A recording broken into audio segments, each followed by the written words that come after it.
Now, there are two types of links. There's nofollow and dofollow.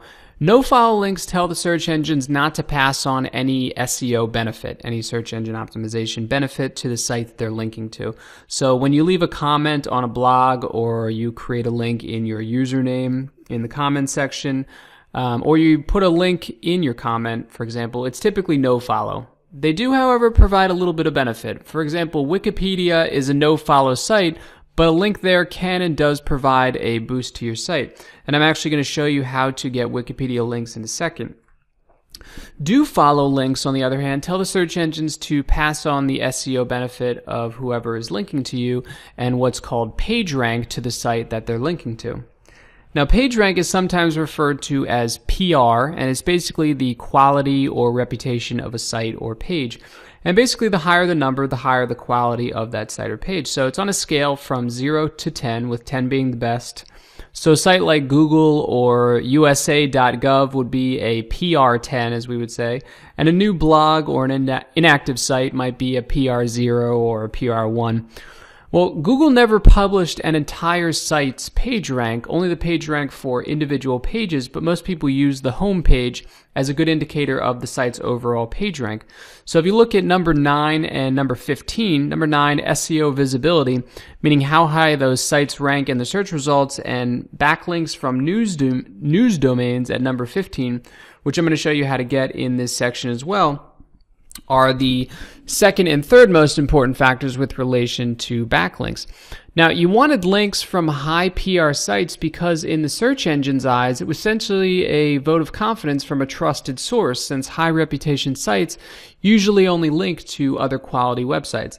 Now, the reason I keep talking about it in the past is because in October 2014, a Google spokesperson confirmed that Google would not be updating PageRank anymore.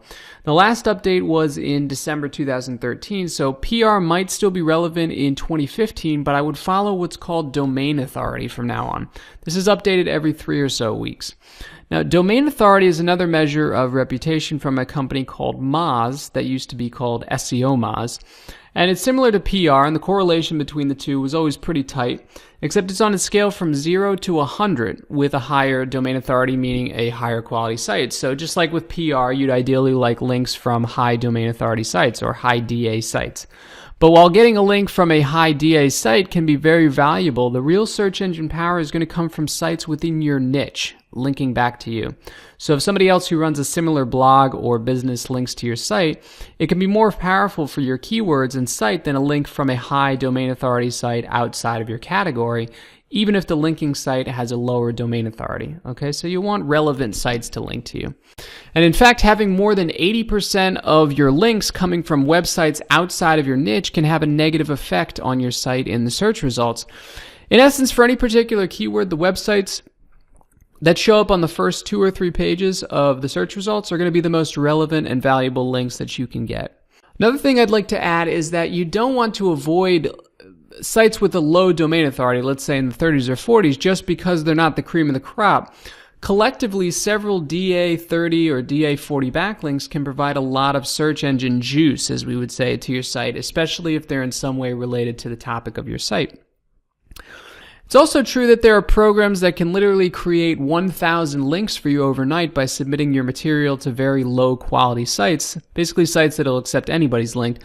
But Google's search engine has become a lot better at sniffing out sites that use programs to build links to sites simply to increase the number of them.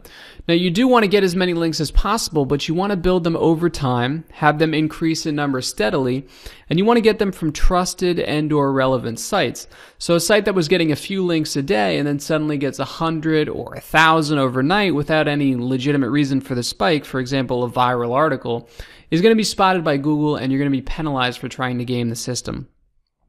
Well, on the flip side, a site that was getting, say, 30 links a day, but is now down to 10 or 15 a day, could also see their ranking slip. This is why link building is considered an ongoing effort and why new backlinks are number 14 in the search metrics study. Now, if you create quality content, other people will create a lot of new links for you, but you should also make an effort to get your material into as many channels as you can, just like you would with advertising and your other marketing efforts. SEO expert Jason McDonald, who wrote the SEO workbook, likens SEO to working out. It's something that you should be doing regularly. I want to mention two final things about link building. There are diminishing returns from getting links from the same website, so you want to diversify your link building efforts. At the same time, it's not always necessary or advisable to try to get links to your homepage. This is most likely going to be the page that you get the most links to, but you want to get links back to several of the pages on your site. So when you're scouting for opportunities, have a particular page on your site in mind that you want to rank for. Maybe one page doesn't have as many links as another, or maybe it's a new post. So just to recap, you want a nice mix of keywords in the links back to your site, not just the same good keyword over and over.